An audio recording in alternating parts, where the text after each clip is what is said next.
All right, well, good morning. We're here for the Education Specialist CalTPA deep dive for visual impairments, looking at the math and literacy cycles.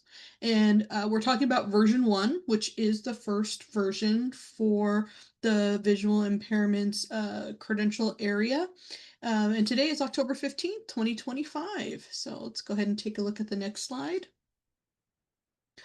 All right. If we could go back one real quick, Reggie, just for folks' information, we do have several different versions of the teacher performance assessment and the administrator performance assessment that we run through our office. And so, just as an orientation for some folks, as many of you may be new to the teacher performance assessment world, given that the visual impairments credential area didn't have a teacher performance assessment that they were required to complete in previous years.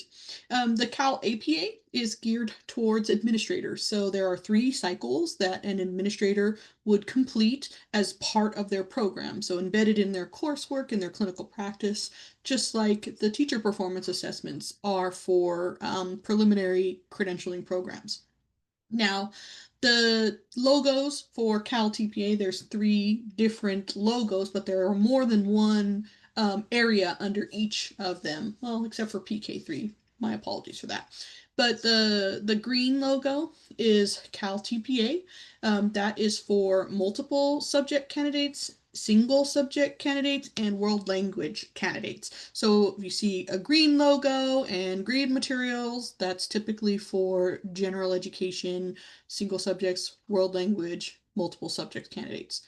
The PK3 ECE specialist credential has a separate set of teacher performance expectations. And so that is why we shifted and created a new logo and a different assessment, even though the PK3 credential overlaps with the multiple subjects credential. And the education specialist credential, there are 5 different areas that are in place now. So there is a mild, moderate support needs, extensive support needs, early childhood special education, deaf and hard of hearing, and visual impairments. So those 5 areas exist under the education specialist CalTPA area. So when you are looking at education specialists or materials for um, teachers who are seeking special education credentials, you'll see that red-orange color, and that lets you know that you're in the right spot. All right, let's go ahead and go to the next slide. So today we're going to be doing some introductions, norms, looking at some outcomes. There are some resources in the Google folder. They mirror what was available via the zip folder that's on the website, but we wanted to make sure to have them for you here today as we're going through materials. We're also going to be talking about the education specialist structure and theory of action, accessing materials for faculty and other resources that faculty have available to them, taking a look deeply at the math and literacy performance assessment cycles, looking at steps 1 through 4 in each. We'll be looking at an overview, taking a look at the evidence table, the essential questions and rubrics, and then some helpful hints, reminders, materials to provide to candidates. And any part of this presentation is available to candidates. We will be posting this to our YouTube channel, and candidates often let us know that they look at these resources themselves as they are completing their cycles. So anything here, the presentation, which we will be putting into the Google folder after today's presentation, will be available on the website. We'll be talking about condition codes and some upcoming program supports and contact information. Let's go ahead and take a look at the next slide. So today we are a team of folks presenting today. My name is Marissa Luna Lopez. I am a consultant here with the Performance Assessment Development Team. I primarily work with Cycle 2 for single subjects and world languages and the Literacy Performance Assessment for the multiple subjects PK3 and Education Specialist credentials. I'm joined today by my colleague, Julie Holmes. You want to go ahead and unmute and introduce yourself? I would love to. Hi, everyone. Great to have you all here this morning. My name is Julie Holmes. I'm the other consultant on the performance assessment team, and I am supporting with the math cycle as well as cycle one for single subject and world language. And I'm very excited to go over this work with you today. I'll kick it back to you, Marissa.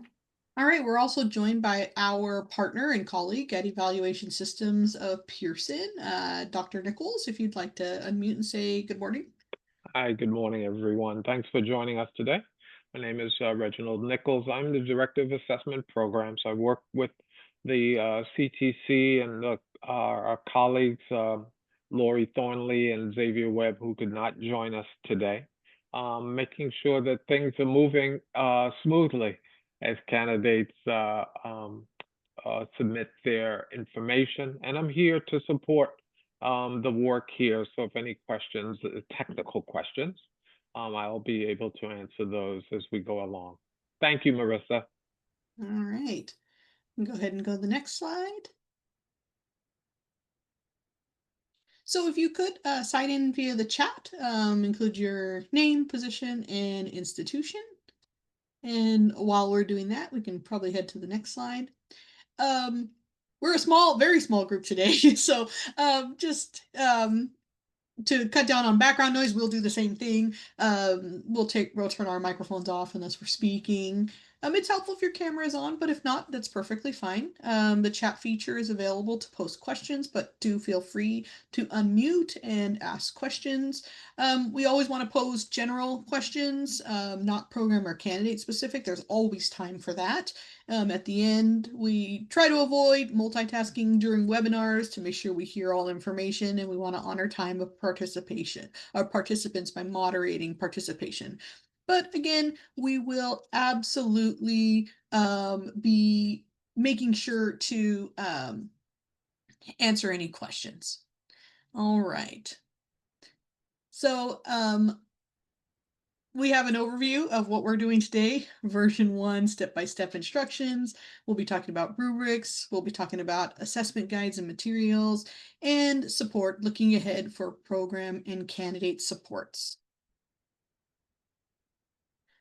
We also have a Google resource folder that's available that holds the annotated bibliography, candidate checklists, assessment overview, MPA assessment guide, LPA assessment guide, templates, a slide deck from today's presentation, which will be after today's presentation. And the education specialist, CalTPA structure and theory of action. So the math performance assessment, learning about students with IEPs and planning a math lesson, and the literacy performance assessment,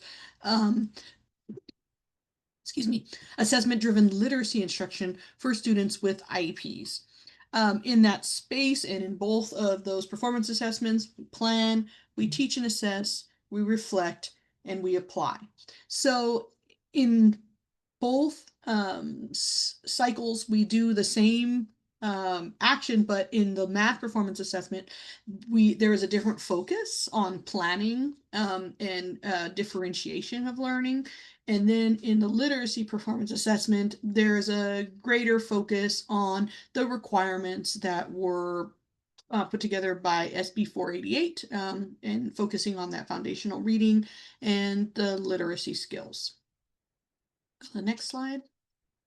So this is a slide that talks about the materials that are available for faculty, and that is a live link that will take you to the faculty resource pages on CTC exams. But on that page, you can find materials for required, acceptable, and unacceptable supports, faculty guidelines for the confidentiality of video recordings, faculty resources, assessment materials, preparation materials for candidates, program implementation resources, requesting vouchers, EdSp, CalTPA secure materials. Those are coming soon. This is a new assessment, and we don't have materials at this time to be able to provide examples, but we are absolutely working as hard as we can to get those materials to you as soon as possible. Okay, so this is the math performance assessment, the MPA, focusing on the visual impairments cycle. So take it away, Julie. Okay, thank you, Marissa. That was a great overview of everything and really sets us up nicely to kind of walk through the math cycle. The math cycle is where candidates are planning one lesson. It is typically the first of the two CalTPAs that candidates would take, although they could take them in any order.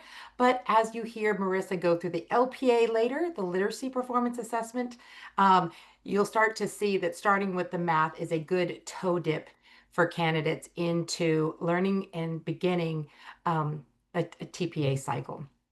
So let's first start with the authorization statement for candidates with that are seeking the visual impairments credential. It is a credential that authorizes them to support students in birth through age 22. And it authorizes the holder to provide instruction and special education support to students with a primary or secondary disability of visual impairment, including blind and deaf, blind with autism. So to complete the Ed Specialist TPA, candidates are required to provide access to math instruction with appropriate supports and instructional adaptations to students age 3 and older, and to provide instruction, access, and support for an individual student for one math lesson. We'll talk about what that looks like. All right, as we want to give you just that very big picture overview of what does the math cycle look like.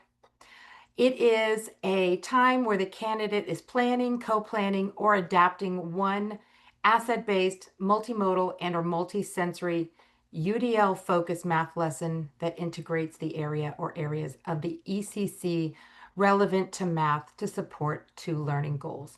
So candidates will write two of their learning goals that are based on state standards. One learning goal is a math content and a practice learning goal, and they will also incorporate a Braille standard if their focus student, that's FS, if their focus student is a Braille user. And based on that math content, they will also write an academic language development learning goal, and we'll talk about that in just a minute. They will create adaptations to support their one focus student. They're going to engage that focus student in multimodal, multisensory UDL strategies. And then they think about and analyze after they've taught their lesson. Then they reflect on it and they analyze the effectiveness of that lesson. And they think back to, the various beginning steps where they were planning and teaching that lesson to their focus student. And they think about what worked and what didn't work. And finally, they're going to apply and think about future steps for instructional practice so that they advance the learning of the math content and practice and the ALD, which is the academic language development. All right, so let's get in a little bit more in the minutia. I'm really thinking through, there are 4 steps, as Marissa mentioned at the beginning, the 4 steps of the math cycle. And we start with planning. This is the biggest step of the math cycle. So candidates need a lot of time and support with this beginning first step, because there's a lot that's going to go into it, as you'll see. So this is from the evidence table that's in the assessment guide. The assessment guide is the candidate's best friend. As soon as you can get it to them so that they can have it and start marking it up and reading through it, understanding it, the better. If you do not have access to the guide, please let us know. As program and faculty, we will get that to you because we want you to be able to look at it and support your candidates as well. So in that middle column, this is what the candidate is going to do. And in the far right column, that is the evidence that they are going to submit for that step. So what they're doing in step 1, they're working closely with their cooperating teacher or their supervising faculty member, and they are gathering and reviewing contextual information about their caseload. From their caseload, they are going to select one focused student, and there is the criteria in the assessment guide. Actually, there's a lot of criteria. So candidates have a lot of choice on who they're going to select as their focused student. And then once they have their focused student, they plan or they co-plan it or they adapt a math lesson. So again, more choices depending on the candidate setting for them to think about. And they're going to create or plan or co-plan that one math lesson that is asset-based, multimodal and or multisensory, UDL, and integrating the areas of the ECC to support their 2 learning goals. Then they provide an explanation about their adaptations for the focus student, and they upload a description or a screenshot of the materials and resources that they might have used during their math lesson. But now here we go. On the far right, there's part A, part B, part C, and part D. And that is the evidence that they are going to complete and fill out and upload for step 1. So in part A, that is a written narrative. It's all of their contextual information about their setting, and it's information about their focus student that they have selected. In fact, for privacy reasons for students, we don't want a student's name. Just referring to them as focus student is fine. In part B, that is the math lesson plan for this math lesson that they're creating. Now they can use our template, or if you, the program, have a lesson plan template that you would prefer your candidate to use, that's fine too. So either one is fine. We just ask if you are using your own locally provided format that you look at our provided format and just make sure that candidates are set up for success and that that it is aligned with all of the right prompts, so that the candidate is not dinged for not providing a certain piece of information. So then so part B, they write out their lesson plan. A lot goes into that. They've got to talk about how they're, they've got to talk about that multimodal, multisensory. They've got to talk about their UDL strategy or strategies. They've got to talk about their focus student and how how this lesson will meet those learning goals. They've got to identify their state standards. They've got to then write their learning goals from that. So there's a lot that goes into that Part B template. And Part C, that is where they are writing about the adaptation or adaptations, could be more than one, that they are coming up with for their focus student. And Part D, again, it's just a description or a screenshot. So let's go look at the next slide, where we have our essential questions for step 1. We always, for each rubric, we have an essential question that frames and outlines what the rubric is about. And in step 1, you will see here that there are 4 essential questions. Now, in the math cycle, there are 8 total rubrics. And right here in step 1, there's 4. So 4 out of 8, that's already, they're halfway through. So you can see how much is going into the step 1 planning. So each rubric, and we'll look at these and talk about these more specifically. But in the first rubric, so this is all about the candidate is applying their findings from recent math information, because we've got to connect it back to something. It can't just be made up. They're using findings from that recent math information, and they're planning, co-planning, or adapting that multimodal or multi-sensory. It could be one, it could be both, because we give it the and/or. And it's a UDL focused math lesson, and they're monitoring their focus students' progress. So how are they going to know? How are they going to know they're making progress? So what is their plan for monitoring their progress? In the second rubric, the candidate is supporting their focus students' learning through providing instruction in the necessary prerequisite and/or compensatory skills. Again, you see that and/or can be one or both. And they're anticipating concepts that the focus student may need additional instruction or support in after the math lesson. So they're kind of thinking through and anticipating what are they going to need. The third one, the candidate's lesson planning is integrating those areas of the ECC that are relevant to math and really helping that focus student make progress towards the math content and practice and math academic language learning goals. And let me just pause right here on 1.3 because in the assessment guide, you will see under step 1, it's setting the candidate up to select their state standards for content and practice. So candidates that are in a TK setting, they will be using the PTKLF, the Preschool Transitional Kindergarten Learning Foundation strands. That is for TK. So it's very important that they are using the PTKLF when writing their math content and practice. For candidates that are in a kinder and above, all the way through adult transition program, they are using the California Common Core state standards for math. So that you kind of see how we're straddling two different worlds here. So advise your candidates correctly if they're in a TK setting to use the PTKLF. Now, the content and practice, once in the guide, we go into a lot of depth about this. So spend the time here to talk to your candidates about selecting their content. That is what, that's the what they're going to be doing, adding two numbers by two number, I don't know. And then the content, there are 8 content practices. Those are those behavioral practices in math to support the learning. So in the assessment guide, I really, truly advise you to go over this deeply with your candidates. We give examples in step 1 about how to integrate the content and the practice, the what and the how they're teaching that, what they're going to be teaching for math. And then they use that in order to write the learning goal of what they want their student to learn and be able to do for that math lesson. So anyway, just cautionary tale to go through that in step 1. And then the math academic language, there is no math academic language standard.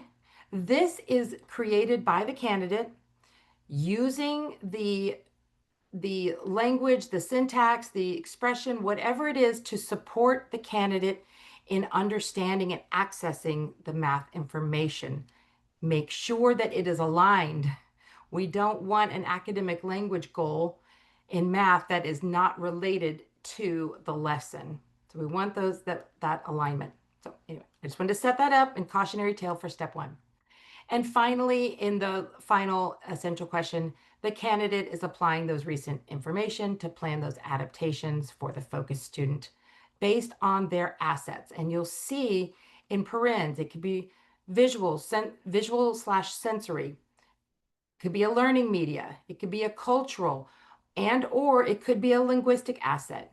Any of those things are assets. We are looking at asset-based instruction, not deficit thinking. We're not looking at what the student can't do. We're looking at what they can do and thinking about what assets they bring to the table and how we can use that as the teacher to then support the student in their learning.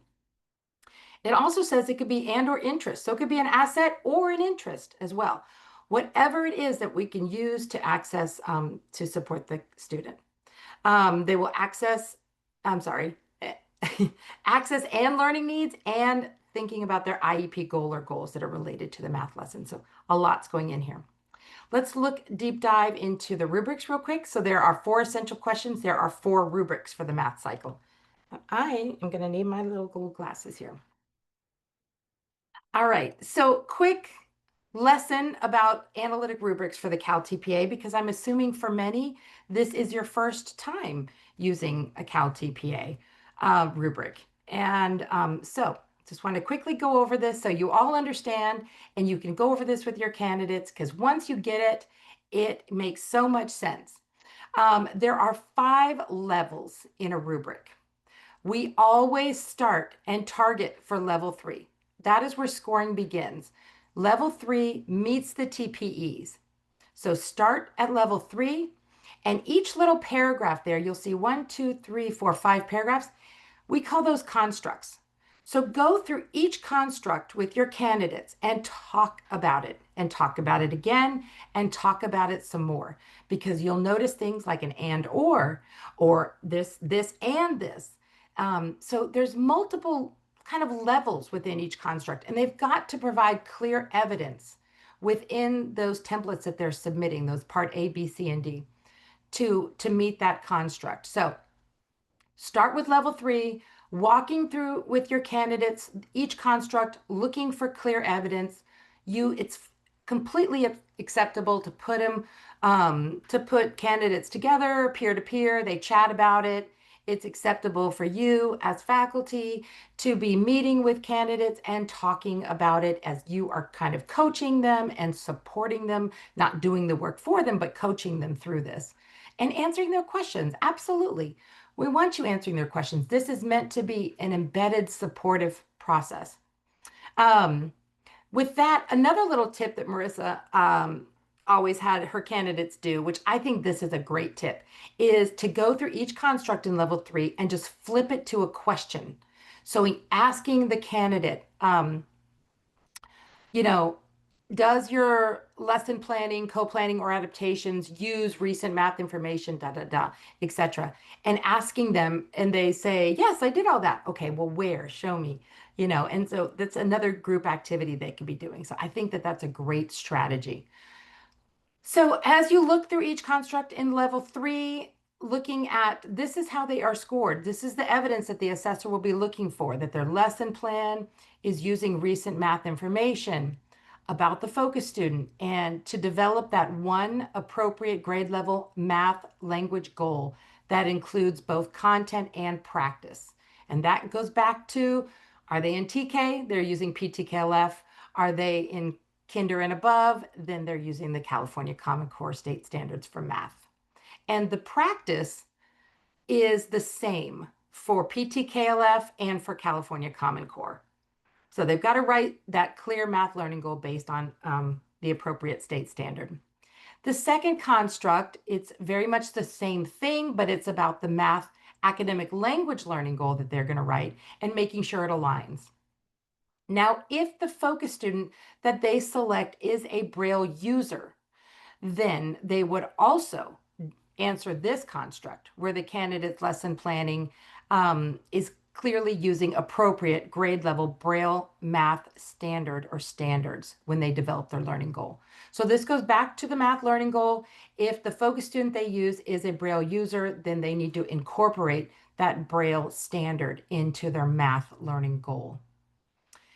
The fourth construct that they are planning for is that the lesson is engaging the focus student in that multimodal and or multisensory UDL strategies.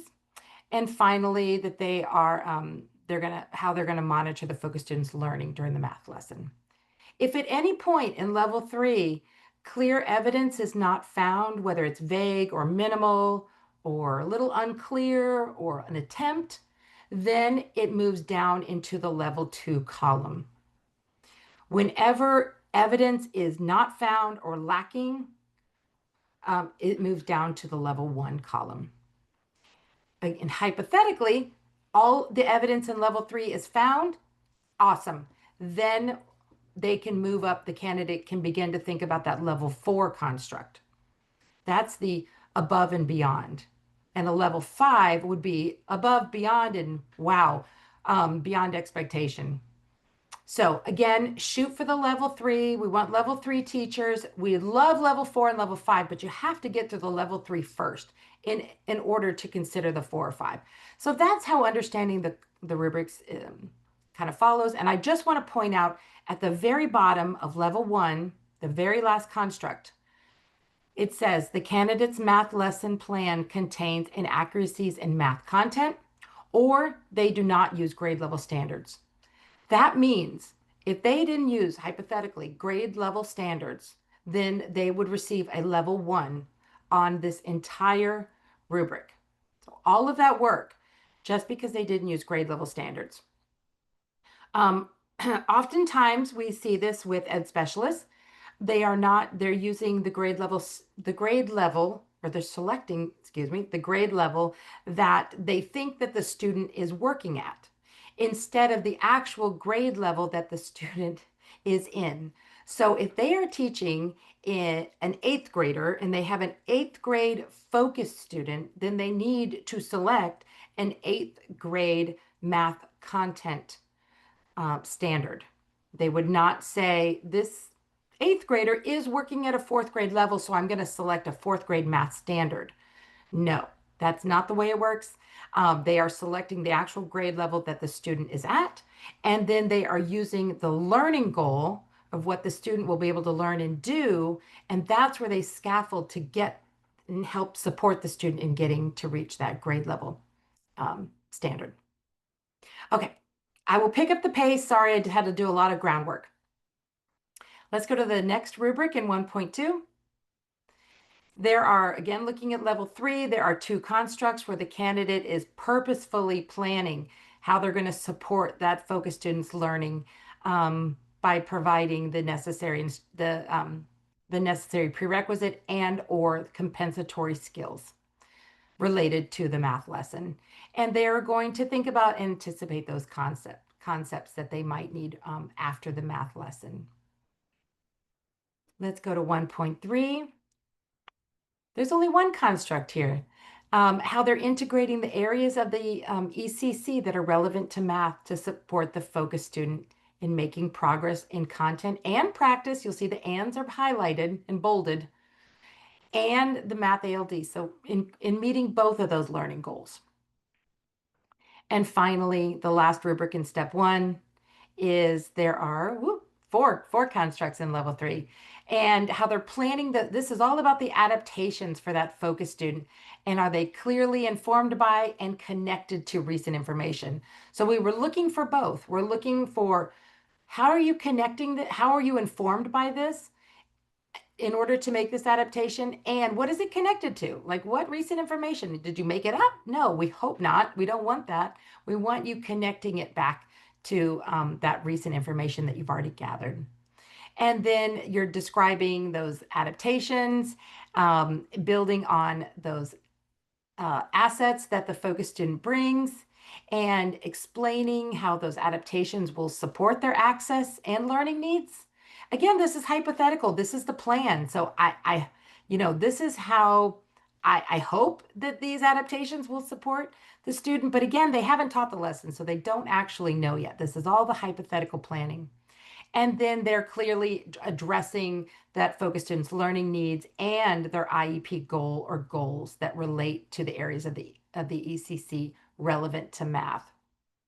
Math content, math practice, and academic language, and or well-being and or behavior. The reason this construct here is so long is because of the focus student. There's multiple criteria that they could use when they select their focus student. It's all outlined in step 1 planning. So this just gives, a reference to, thinking back, what are their learning media needs, thinking about their IEP goal as it relates to math. Now, the IEP goal is not the same as the learning goal. Their IEP goal, they come to you with that IEP goal. So this is just a relatable IEP goal or math goal that they have that's in addition to the learning goal that you're creating for math content and practice, excuse me. Okay, so that summarizes step 1. I know that feels like a lot, but now let's just look over some. This is just, you can come back to, I know it's a heavy text slide and that's a big no-no, but I really wanted to outline it all for you so you could have it at a snapshot, and also share this with your candidates. What does step 1 look like? Well, it's 4 rubrics. It's all the things that we just talked about, creating your learning goals, your 2 learning goals, planning your adaptations. So again, this is just more for you, the program, so that you can really walk through your candidates as we just did for step 1. All right, let's move to step 2, the fun part. They get to teach and assess. So they're facilitating and recording the entire math lesson. Then from all of that video, they get to go in and select between 1 and up to 3 clips. They don't have to select 3. They can select between 1, 2, or 3. And the total time of all the videos that they submit, of all the clips, cannot be beyond 15 minutes. So up to 15 minutes of total video. And then they write commentary or provide a verbal commentary or American Sign Language commentary. they have a choice point on Part F. So Part E is where they upload their video clip or clips. And Part F is a commentary where they are talking about what they're doing, what we're observing in the videos, and going into depth, because we can watch the videos, but we don't always understand what's happening. Why did you prompt them that way? Why did you have that card in blue? Why did you do this? Or what were those little moves that you were doing? So that's where the candidate can really go into depth and explain what we're observing in the video. And for Part F, we give a choice point, and you'll see this also in the LPA literacy performance assessment. The commentary can be written. That's my preferred communication preference, to write it out. But if a candidate would prefer to just turn on their video and speak to the screen and speak authentically, and just record that video and audio message, then they can. They have up to 10 minutes of video time that they could submit. Or if American Sign Language, ASL, is their preferred communication preference, and they can use that as well. They can turn on the camera and deliver it that way. Let's go to the next slide. There are 2 rubrics in step 2. 1.5, they are engaging the focus student in that math lesson and applying all those things that we just talked about that they're planning for in their 2 learning goals. And in 1.6, they are integrating the areas of the ECC that are relevant to math and showcasing how they're providing instruction in that necessary prerequisite and/or compensatory skills, and addressing those math concepts that require additional instruction to support the focus student. So let's go look at the rubrics. In 1.5, level 3, that's where we always start. There's one rubric, one construct, but it's hefty. So get your highlighter out. They're engaging the focus student in that math lesson that applies the multimodal and/or multisensory UDL strategies, and making progress towards the math content and practice. That's one learning goal. And the math academic language, the second learning goal. So we're looking for that. And this could be in their video. It could be also in their commentary. It can be in both places. That's fine. Let's go on to the next. Oh, I'm sorry. Let's go back one. I want to point something out on 1.5. Let's go to level 1. Look at that very last construct there. The candidate's teaching of the presented content is inaccurate, and/or the lesson planned in step 1 that we've just spent so much time looking at and reading about is not reflected in the step 2 videos, in any of them. So if that happens, then that would automatically bring the candidate down to a level 1. So all of that work would bring this particular rubric down to a level 1. Now, I also want to point out that it said in any of the step 2 videos. So let me give you a hypothetical so that you can help your candidates as well. Let's say that the candidate uploads 3 videos of their teaching, but only one of those videos reflects what they planned in step 1. The other 2 videos have nothing to do with what they planned in step 1. And it's always pretty obvious if it has nothing to do with it. In that instance, those 2 videos that don't relate would be disregarded as evidence. That would not be evidence that we would use to score. So then in that case, we're just looking at the one video that they submitted. So that might impact their scoring. So very important to support your candidates on that as well. Let's move into 1.6. And again, level 3. So again, looking at how they're integrating the areas of the ECC, providing instruction in the prerequisite or compensatory skills, and addressing those math concepts that require additional instruction through non-visual alternate strategies to support the focus student after the initial instruction. So lots for them to showcase in their videos, and corroborate that information from the videos in their commentary writing. So we don't want candidates writing in the commentary things that we cannot directly observe in the video. It needs to align and be directly related to what we see. Again, in the assessment guide in step 2, it prompts the candidate for all of the things that we're looking for in the videos. So again, this is a great point where you, the program and faculty, can kind of walk the candidates through that and really think through that together. All right, so that concludes step 2. Now they're done planning, now they're done teaching, and now we move into reflection. And again, but before we do, here's that snapshot for you. I do this every webinar, don't I, Marissa? I'm not going to learn it. Again, this before I get to step 3, I do. See, she's laughing. I do. I know. I admit. Again, this snapshot of like, what does step 2 look like? Share this with your candidates. It's 2 rubrics. It's all that engagement and integration of the ECC, providing instruction, addressing those math needs and concepts, and make sure that the commentary is aligned and accurate and reflects what they plan for. All right, now we move into step 3. Okay, so this is a point where you will see sometimes candidates get a little fatigued, maybe reflecting, or maybe they just haven't had a whole lot of experience with reflection. Reflection is a time to kind of be vulnerable too, and kind of think through like what worked, what didn't work, and really, really think through it. This is also a great way that you can embed this in your program. So embed this in your clinical fieldwork, clinical practice form as you, is that what it's called? Your fieldwork observation form. When you go out and observe a candidate and you have that post debrief with them, you know, these are great questions to be asking them. That's alignment with the CalTPA. That makes the CalTPA so much easier on candidates too, when they're familiar with a lot of these tasks. So really encourage you as the program to think about that.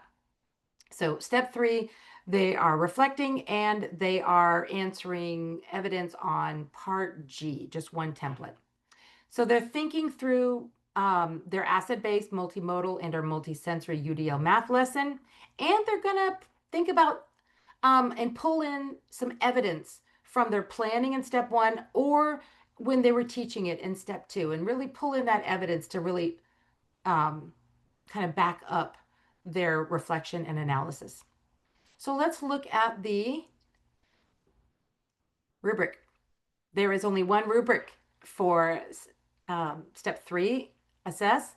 And again, candidates are prompted. They're answering these questions in part G template, where they're reflecting on what was effective. And the next construct takes it a little bit deeper too. So they're analyzing how effective their adaptations were in supporting the focus student in making progress in math content and practice and academic language. You'll look at the level 2 construct that's right next to it, because it would come down to a level 2 if they're minimally analyzing and or summarizing. So we don't need a summary. We've watched the videos, we've read the commentary, we know exactly what happened.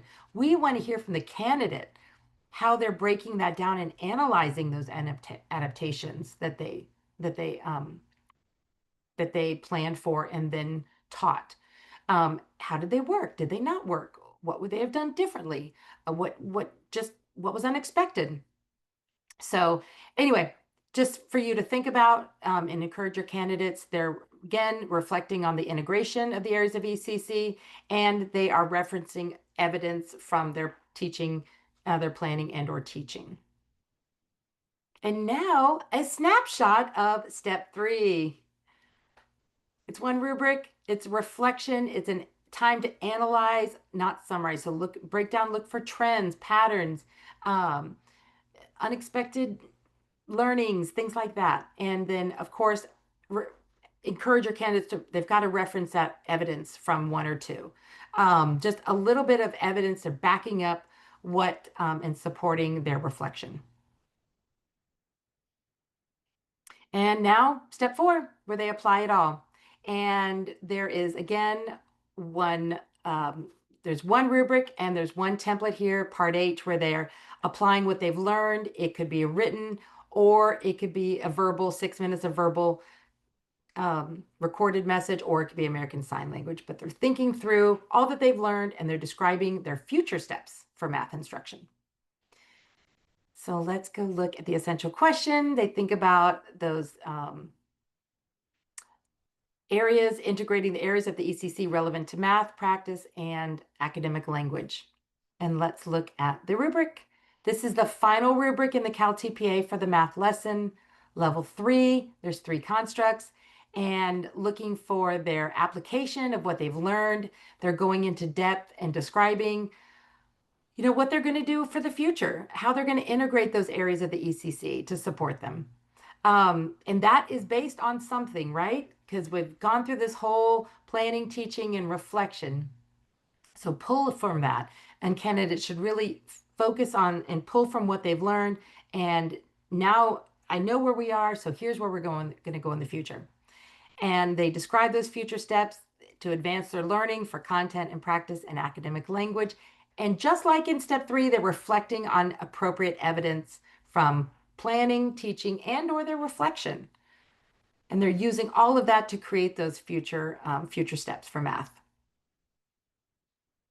And again, this is all planned for just the one focused student for VI. Step 4 is one rubric, applying that learning, describing future instructions, and referring to evidence, and thinking about and pulling in those assets and interests and how they're going to continue to build and leverage those assets and or interests for the student, excuse me. And that wraps up the math cycle. And I will pass it to Marissa to walk you through the literacy cycle. All right. Thank you for a lot of that background, Julie. Make literacy cycle go that much quicker. Yeah, So let's take a look at the next slide. All right, so again, the cover of that slide, so you make sure you're looking at that red-orange color, and it says visual impairments, and we are talking about version 1. Let's go ahead and hit the next slide.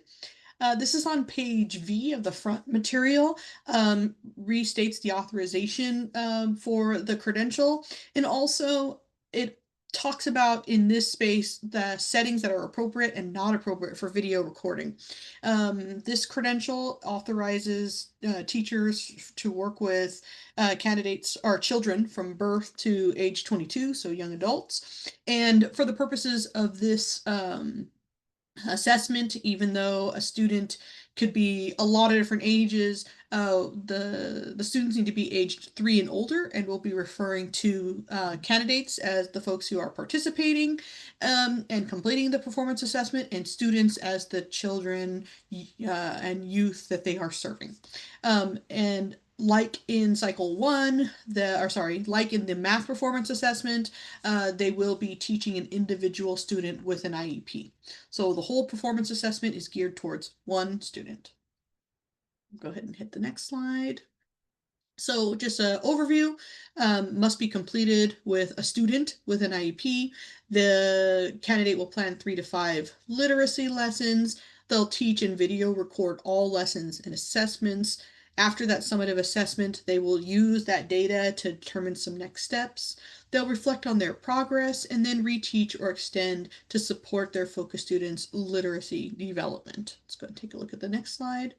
So step 1, plan with guidance and support from their cooperating teacher, because again, a candidate is not intended to be handed this performance assessment and said, check in with me in 6 weeks and let me know how you did, right? They should be working with, talking to, communicating with their cooperating teacher, their supervising faculty throughout the entire lesson, throughout the entire performance assessment. They will gather and review recent relevant observations, and they will plan to teach that focus student. In that plan, they will have 3 to 5 literacy lessons that include a corresponding assessment. So not just what we're going to do, it's how we're going to assess and monitor student progress to be able to make those data-driven decisions. The lessons will include the expanded core curriculum, relevant to literacy, and support that foundational reading skill in addition to a selected additional theme. So they may choose one theme or multiple themes from the ELA/ELD framework. And like the MPA, the candidate will have 2 goals, ELA literacy goal and an ELD goal. So let's go ahead and go to the next slide. So in step 1, their plan, there are 2 focus essential questions that they will use to drive their rubrics. And if you look at each of these essential questions, you can see each component of the constructs that are in a level 3. So the candidate is set up to score set up to score a level 3, which is meeting the teacher performance expectation. A 4 and a 5 are above and beyond. Now we can go ahead and take a look at rubric 2.1. So looking at that level 3, their planning integrates areas of the ECC relevant to literacy to support the focus students' literacy development for ELA literacy and ELD. If you notice, there's some asterisks throughout all of our rubrics. We tried to, instead of having candidates flip to a glossary, we put it right underneath the rubric so it's easily accessible and kind of cuts down some of the language in the rubric so candidates know what to attend to. Taking a look at the second construct, their planning leverages assets, so visual, sensory, learning media, cultural and or linguistic and or interest. So the candidate needs to use those, build upon them, and make sure that they are applying that information to plan the lesson. The candidate includes formative and summative literacy assessments. In previous years, we've used informal and formal assessments. We've aligned our language with the CDE, formative assessments and summative assessments. And the last construct there is that lessons and assessments are integrated the areas of the ECC and align with one another to create that progression of learning. Now, what that means is what happens in lesson 1 needs to be reflected into lesson 2 and then on into lesson 3. The candidates have the option of doing 3 to 5 lessons, but 3 is the minimum, and they just have to, in that last lesson, include their summative assessment. Now, when you see the level 3 column, however many constructs are there, they will run across to 2 and to 1. And a 2 is an attempt, and a 1 is there's no evidence there. But you'll notice in this rubric, there is an additional construct at the end to discuss the option. So what if a candidate's planning contains inaccuracies? If there's, no grade level standards, just like was in the MPA, the candidate will score a 1. So truly they need to pay attention to the level 1, because if they miss any one of these components, the whole rubric, the candidate would score a 1. And there are 8 rubrics, and the candidate needs to meet the passing standard of 16, and then the secondary passing standard is 14. Okay, we can go to the next slide. Taking a look at the 2.2, which is a second rubric in this step. So the candidate needs to apply findings from those comprehensive assessments and recent literacy assessments. The candidate should be using data to plan and looking at their focus students' present levels of performance and building from there. Then the candidate needs to clearly plan or co-plan to make adaptations so the focus student has meaningful access to the foundational reading skills, and that term direct, systematic, and explicit. That's directly from SB 488 and is important when teaching foundational reading skills to any learner. And then the last construct here is the candidate plans, co-plans, and or makes adaptations to provide meaningful access to the additional theme. So, as well as the ELD. So foundational skills, additional theme, and ELD are major components that will set the candidate up for success when they go into step 2, the teaching and assessing. So let's take a look at the next slide. So some helpful reminders for this cycle. The candidate teaches a single student with an IEP. Each lesson needs to include that ELA literacy and ELD goal. 2 best friends walking together, the language and the literacy. And the candidate must also plan formative and summative literacy assessments. So how will they know that the students know what they know? And how will the students show that they know what they know? And the lessons must integrate the related ECC. let's take a look at step 2, where all the action happens, right? So we're going to teach and video record all the lessons, select 1 to 4 clips, then provide that commentary. Now, in this step, candidates often get confused. They think they need to record clips. What they do need to do is record the whole lesson, and then from that lesson, pull a clip of up to 20 minutes, 1 to 4 clips from their 3 to 5 lessons, totaling up to 20 minutes. And then they would provide commentary for the clips that they select. They should not provide commentary for something that is not corroborated in a video. They absolutely need to provide commentary for video clips and what's in a video only. Let's go ahead and take a look at these rubrics. There are 4 rubrics, and again, these essential questions really break down what each rubric is about. So taking a look at rubric 2.3, this is the how does the candidate integrate the ECC to access the selected foundational reading skills with that direct explicit approach. Right? Then rubric 2.4 is all about the additional themes and the integrated ELD. Then rubric 2.5 is monitoring and adjusting instruction to meet the needs of the learner. And 2.6 is about the formative and summative assessments and specific actionable feedback that the candidate provided to their focus students. So let's take a look at those rubrics.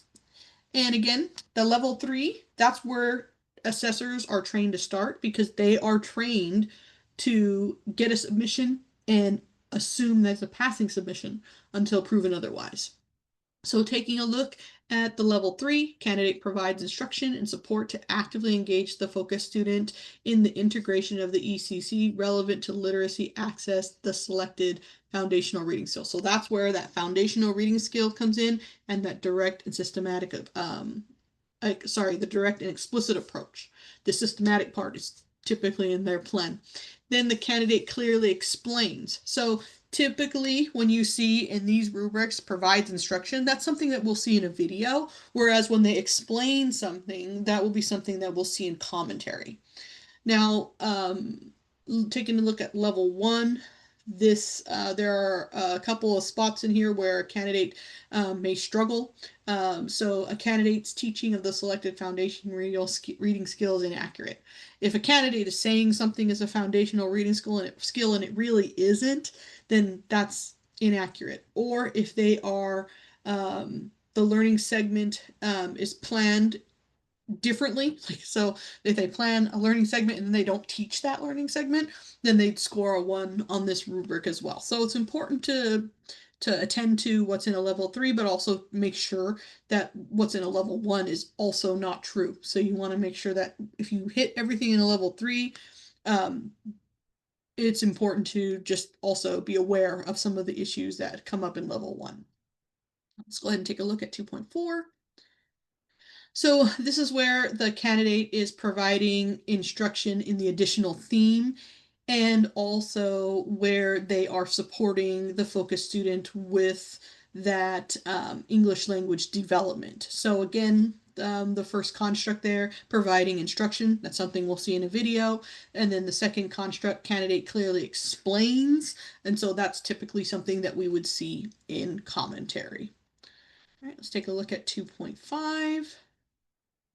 So this one here is where a candidate is using assessment to monitor their student, and then they are also making adjustments to their instruction based on the feedback that they get from their students. And a level 1 here is if a candidate does not adjust their instruction.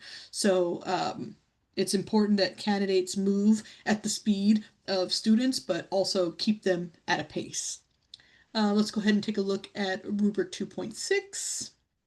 So this is where the candidate uses literacy assessments results to provide that specific actionable feedback to their students. And it's more than just great job, here's a gold star. It's telling them exactly what they did well or where they need to continue to work to improve to meet the standard. In a level 1, that feedback It absolutely needs to be relevant and it has to be accurate, but it also needs to be developmentally appropriate. So, depending upon the age and ability of a student, and that will be justified in their step one, that will be the guide for what is considered developmentally appropriate. And again, if a candidate is working on a skill and they say, "Great job, you did a really nice job with that," and it's just not accurate, the folks who score these performance assessments are all folks who hold the credential that the candidate is seeking. So they are subject matter experts. It's not just a random person scoring a VI assessment. And so the assessors will know if their feedback is accurate and relevant. All right, let's go ahead and take a look at the next slide. So some helpful hints. Candidate teaches and records all the lessons from start to finish, then creates that clip. There are some misconceptions out there where a candidate thinks they only need to record one 5-minute clip. And I caution people against doing anything like that, because sometimes when you plan for something, the 5-minute clip that you take is not the one you think you're going to want that's going to demonstrate those skills the best. So you want to give yourself, tell the candidates, they want to give themselves plenty of opportunity to be able to look at video clips and be able to pull the evidence that best meets the constructs. We're always trying to meet the constructs of the rubric. So that's the way someone is scored. That's what someone should be looking for. And then the candidate can submit 1 to 4 video clips totaling 20 minutes.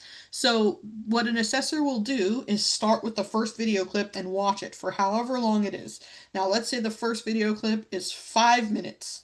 Now they have 15 minutes of time remaining to them across 3 more video clips. Let's say the candidate submits 10 minutes of video. Now they have 10 minutes of video for videos clips 2, 3, and 4. Any combination of video up to 20 minutes is acceptable here. And then the candidate will provide commentary for the clips that describes what they're doing and why. And the candidate should only provide commentary for what is seen. And the candidate does not need to provide a summary. They don't need to say, and then I picked up this book, and then, they don't need to do any of that stuff. We can see it in the video. It is able to be reviewed in a video. What needs to happen is that the candidate needs to explain why they're doing what they're doing. We're not looking for a summary and a blow by blow. We're looking for a candidate to explain the rationale behind their facilitation moves. All right, let's go ahead and take a look at the step 3, reflect, which is a big step in this cycle, where a candidate takes a look at the summative assessment results and makes a data-driven decision based on the feedback they get from the focus student. So they will provide that focus student with some specific actionable feedback based on their summative assessment, think about the effectiveness of their own instruction, and then submit that focus students' literacy assessment response, as well as a scored rubric, and that specific actionable feedback to assessors, so they're able to use it as evidence for this rubric. So let's take a look at the rubric. Before we do that, we'll absolutely take a look at the essential question, which is what broken down makes up each rubric construct. And you'll see this is a pretty lengthy question. And so we could probably best take a look at this question by looking at the rubric. So let's go ahead and go to rubric 2.7. So the candidate accurately identifies understandings, gaps in knowledge, and or misconceptions related to that focus student's development. Then they provide them with that specific actionable feedback to then clearly describe what was effective about their instructional approach. And again, like Julie said, being a little bit vulnerable here is a challenge, but it's important for people to look at their own performance and recognize that you can always get better. Something can always be a little bit tweaked, a little different, and you'll get a different result.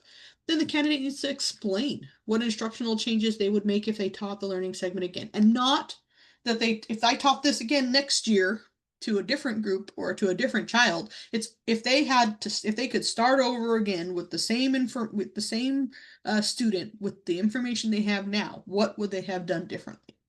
and that they would provide feedback to members of the focus students educational team. So what would they tell the folks who are supporting this student that is specific to the goals?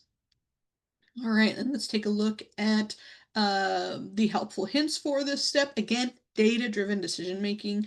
They review that summative assessment, they reflect on the student's progress, and they also make sure to inform the educational team of the student. And using all of this information, we go into step 4. And this is where the candidate has the opportunity to apply what they've learned. So they either choose to, based on the summative assessment results of the focus student, reteach or extend the activity to support their literacy and language development. Then they would then video record the follow-up activity and provide commentary explaining what they were doing and why for the 5-minute clip. So there are 2 sections of this performance assessment that include video. Step 2 and step 4. Let's go ahead and take a look at this rubric. Again, the essential question first, because that drives the rubric. So how does the candidate apply the analysis of the focus student's literacy assessment results to plan, provide an explanation for, and teach a follow-up activity? So let's take a look at the rubric here. So the first thing the candidate absolutely have to do is apply assessment results to plan and teach a follow-up activity. So depending on the response from the student, they will either reteach or extend the learning. And an important thing here is that the candidate needs to justify this data-driven decision by citing evidence from other steps in the process. And we're not talking about an APA citation here. We're talking about, in my plan, I did this. In my teaching and my commentary, I saw this and I described this in my reflection. So they can be very personal to the candidate and absolutely should hit on different steps along the way when making the decision to either reteach or extend. Now, in this rubric, if the candidate plans the follow-up activity for other students besides the focus student, it's an automatic one. But because the candidate is working with one student throughout the whole cycle, it should not be a problem. But if they plan for anyone else other than that focus student, it will be a problem in this step. So let's take a look at the helpful hints here. Again, that's data-driven decision making, and the candidate needs to absolutely plan an extension or reteach activity for that focus student. And we don't want to see them just reteach something from the learning segment. Again, they need to come up with something that's targeted based on evidence from other steps. They'll teach and video record that planned activity, and this last bit is just from me having worked with candidates on this cycle. Ensure the candidate's moving at a pace that they understand that they need to complete this step. They need to get that summative assessment, go through step 3, and then move into step 4 quickly. Because once a student completes something in school and then the candidate puts it down and picks it up 3 weeks later, that's gone. And we even as an adult, stuff that we do 2 weeks ago, it's gone. It's not relevant anymore. And so the candidate needs to understand when they backwards map to do this step that they need to move at a pace. They need to teach their lessons, give that summative assessment, go through that reflection process, and then come back quickly to be able to engage that focus student in this step. So that way it's relevant to them. So just a important thing to think about. And another important thing is if a candidate is filming using a phone, put their phone on airplane mode, right? So that telemarketer doesn't interrupt their video. And also that they can use a camera that moves around the classroom if somebody is holding it, or they can have a stationary camera. And there's an excellent chapter at the very end of the assessment guide that goes over a lot of the important information for actually capturing video and ways that they would submit their documents to make them scoreable. So let's go ahead and take a look at the next slide, and I'm going to reintroduce Julie to talk about the last steps of our presentation here. All right, thank you, Marissa. All right, so condition codes. You are probably familiar and have heard about condition codes and what might be coded.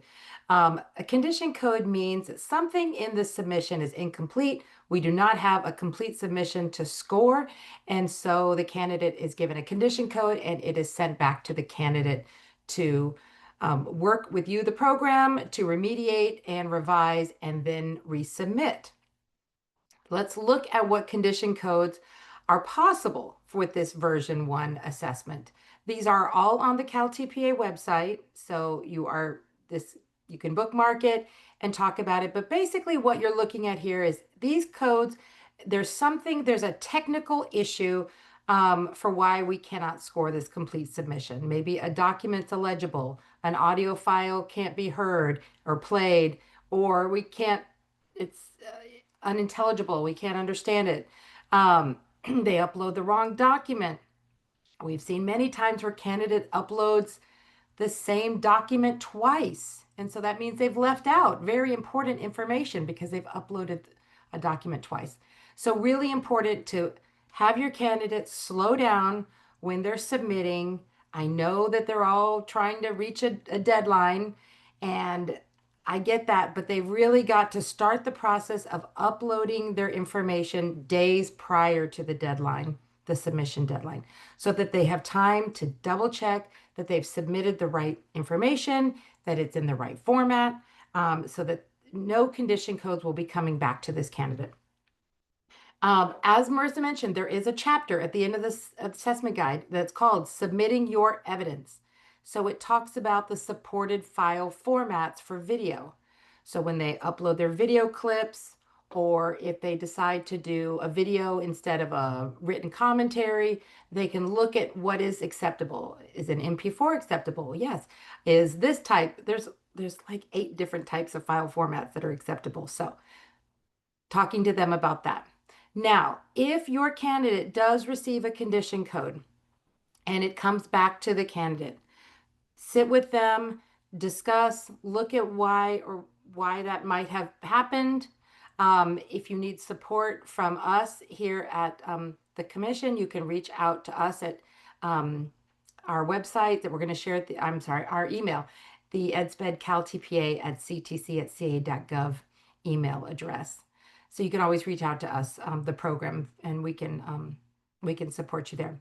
Now, also, if the candidate does receive a condition code, they will be receiving a $50 voucher credit for their resubmission, or to be used towards their resubmission. All right, let's go into the next slide and talk about supports and how to contact us. So we offer program office hours twice a month. So on the first and third Fridays of every month, join us from 9 to 10, drop in, ask us your programmatic question. Marissa and I will be there to support you. So please feel free to join us at that time. If your candidate has questions, or maybe they're just feeling like, I'm really unsure about this, I've got a lot of questions, they're welcome to come to candidate office hours. And those are every Wednesday from 4:15 to 5 p.m.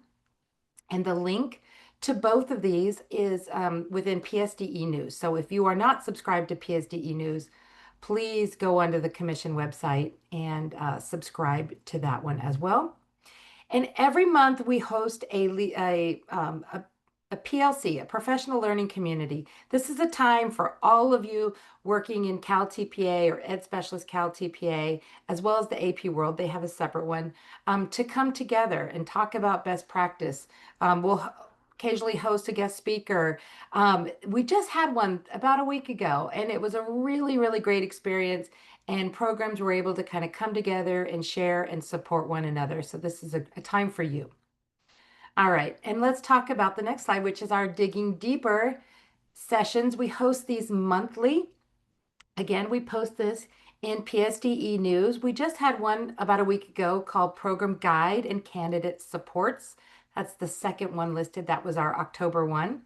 And coming up in November, on November 13th, we have Coaching and Mentoring Teachers and Leaders. So feel free to join us. We would love it. We go in, Marissa and I, again, use that time to kind of go dig deep into different concepts and best practices. So feel free to join us and look over what we're offering throughout the year. On the next slide, we have our Meredith Fellows Implementation Conference, the MFIC as we call it. That will be hosted February 5th and 6th. It's data-driven decision-making, leveraging data to improve practice. And again, this is hosted by, we host it. We give you the platform, but we encourage programs and faculty to come and present those best practices to one another to support with the CalTPA and Ed Specialist CalTPA and the CalAPA. And finally, let's look at assessment results. So CalTPA, how to look at this form. This is also on the website. You'll see the third one down on the right, October 9th.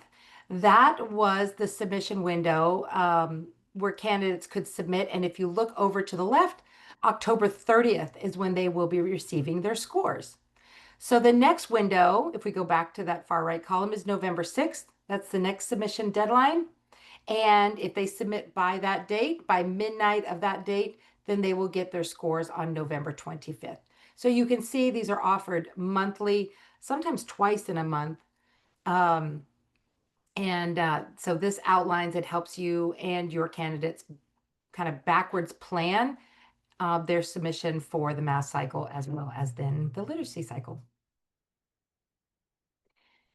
And programs, if you are not receiving information, as we look on the next slide for program contact, you might need to update who is listed as the Ed Specialist CalTPA coordinator in your ADS system.